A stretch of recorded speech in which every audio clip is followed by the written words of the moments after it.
Deals and steals.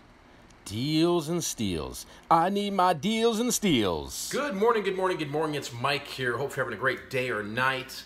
In some pain today, not sure what I did. I could barely walk. That's not going to stop me from getting work done, listing items online, making money, and just overall having a productive day. So today's video, guys, might be a little short. I'll show you guys what I sold recently within the past 24 hours on my accounts and what Steve sold. So let's see what we do today. Okay, I want to share with you guys something here. Just got back some stuff I had sent back from the Amazon warehouse, and I'm really just not going to be selling any more collectible toys on Amazon. Got these back. These are Breaking Bad figures. These were making money a long time ago, and then it tanked, and I figured, well, let's wait it out and see if they'll make some money again. But got these back today. When I send in this type of stuff, you know, I usually have it poly-bagged, and then I have it in its own box with the Amazon sticker on the outside. Got these back, and I don't commingle my inventory, so they're just beat up. I mean, completely roached. I don't know if you can see that. I mean, it just gets beat up, warped around, and it's just a shame, you know, because you're sending this stuff in, and you're trying to, you know, provide value, so when somebody buys it, they're like, oh, yeah, that's why I bought it. I wanted it mint on card. And I'll tell you what, again, I mean, I made a video about this in the past. I'd be furious if I bought this and it came in this condition. You know, when somebody's saying mint on card or brand new factory sealed, because the fact is, when I sent it into Amazon, it was, but when they send it back and they took it out of the boxes, this is what happens. And I don't know. I mean, it's part of big business, I guess. You know, they really don't give a crap, and you know, I'll continue to sell in there, but I just won't be selling anything collectible to some extent. Sending it into their warehouse because they just beat the crap out of it. There's no denying it. Better off just merchant filling it, and the customer will be a lot happier. So just wanted to share this with you guys here. I got 3 or 4 of these, and I got some other stuff that I got back today that's it's just mangled, you know. So yeah, I mean, look at the corners are just binged up. It's all part of the craziness. On to what sold on eBay. Paid $1 for each one of these T-shirts. Buyer came in and purchased both of these. We have a 2008 The Eagles Long Road Out of Eden Concert Tour T-shirt medium, sold for $16.06. And then we have a 2008-2009 Eagles Down Huntley Long Road Out of Eden T-shirt medium, and that sold for $16.02 for a total of $32.08 shipped. Paid $1 for this at the thrift shop. Sat on eBay for 8 months. Finally sold, thank goodness. $19.99 Ricky Martin Pop Concert T-shirt, size large. Sold for $16.08 shipped. On to Etsy. This came out of that vinyl record haul that I picked up last year.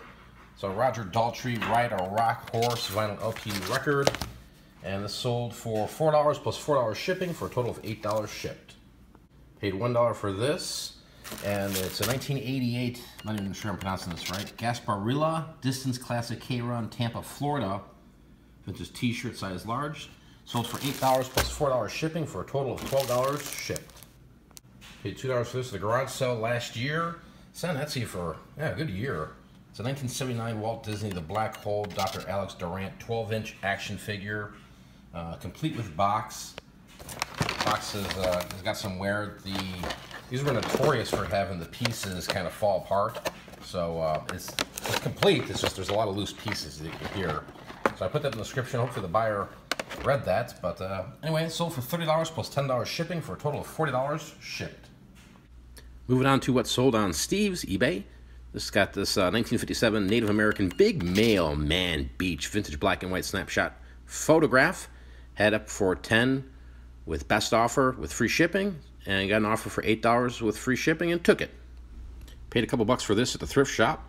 Sat on eBay. I think Steve just relisted this. It's a Tommy Bahama Relaxed White Linen Floral Long Sleeve Hawaiian Vacation Shirt, size medium. And this shirt, we took a best offer on it for $18 with free shipping.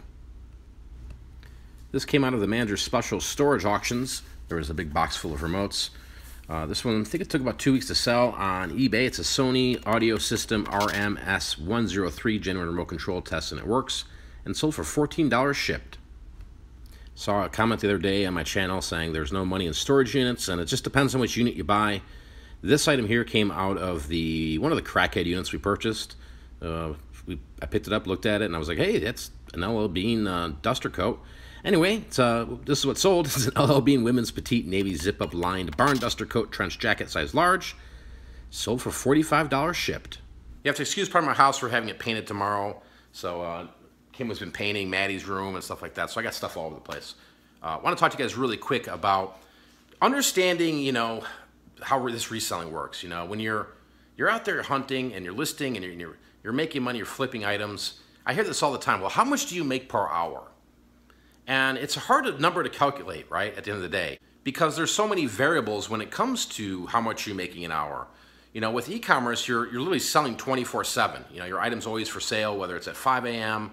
or it's at 10 o'clock at night. So you can't really, in my opinion, this is my opinion. I know there's a lot of videos that are out there, how to make 50 bucks an hour, or $300 an hour with this, that.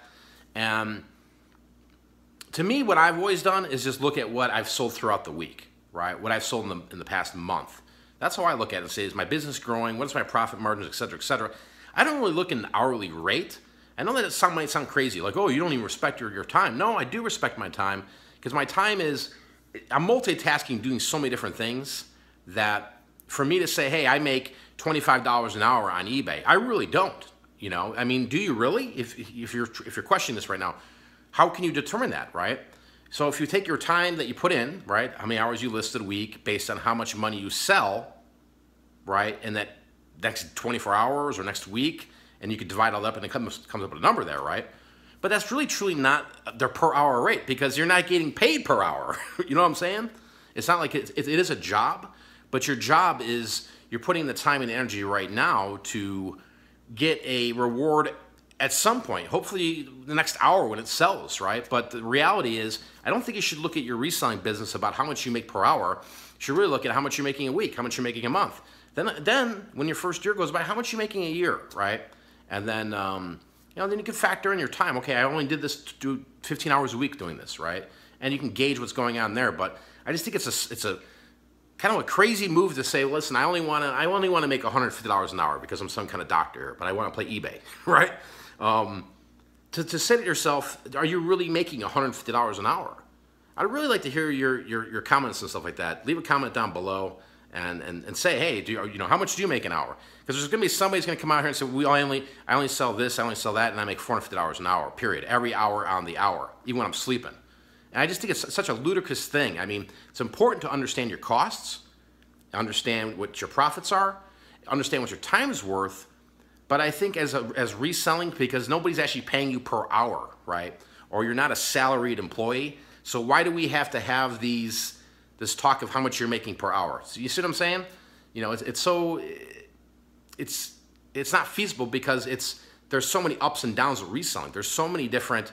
One day you sell 30 items, and the next day you sell 3, right? And what if you only sold 3 items that netted you $15? How much are you still making? $45 an hour? No, but you can have an amazing weekend and make $700. So at the end of the week, you made a total of, you know, $1,200. And that's, I think, that's the point of what I'm trying to get at, guys, is don't look at your reselling business in terms of, oh, this is how much I make per hour, because you really can't say that. And again, you know, I'm open to comments. I want to read them. I want to engage with you guys and see what you guys think about that. I just think it's kind of a ludicrous thing, because reselling, there's again, these ups and downs and variables. You don't know when items are going to sell. You don't know if this item's going to take 9 months, et cetera, et cetera. And I just think it's important, especially if you're new, to understand that sometimes these things take time to sell. And not only that, you know, you should really be looking at what you're making every month, every week, right? And then improve on that. Hey, maybe last week you only you worked 25 hours, and then you came out with this dollar amount of, you made 1,500 hours over the next 30 days. But maybe next month you only worked 5 hours a week, and you made $8,000. You see what I'm saying? So there's so many variables there, because you're really waiting on a particular person to buy your particular item. And let's just stop overthinking things, right? I mean, let's stop thinking of this as like, hey, this is Kmart here, and I am Kmart, and Kmart sells things every 10 seconds or 20 seconds or whatever it may be. Just look at what your dollar amount is you're bringing home every week, every month, and every year. And then every month, just make sure you're looking at this information. Make sure, hey, you're on the path to going up, right? That's why my video yesterday, I'm like, hey, listen, this was the worst month I've ever had, because I ran the numbers, I was looking at the numbers, and I said, whoa, whoa, whoa, I got to put an end to this. And really the reality of it was, it's not like I was selling bad items. It's not like I just wasn't putting the time and effort into the other parts of the business, which equal a full circle, for me to generate the amount of money I need to survive. Hopefully that makes sense. So go out there, find out what works for you. It's what I've been screaming, yelling on my channel about for years. Use the information, take the information, make some money. Don't be worrying about little details, because you got to list things, you got to get items sold before you start counting your millions of dollars. If you did enjoy today's video, hit the thumbs up. By the way, most of us aren't going to make millions. Psst, tell your friends. Maybe you might want to tell some of these other YouTubers too. Till next time, I'm out here. Peace. Vlog over.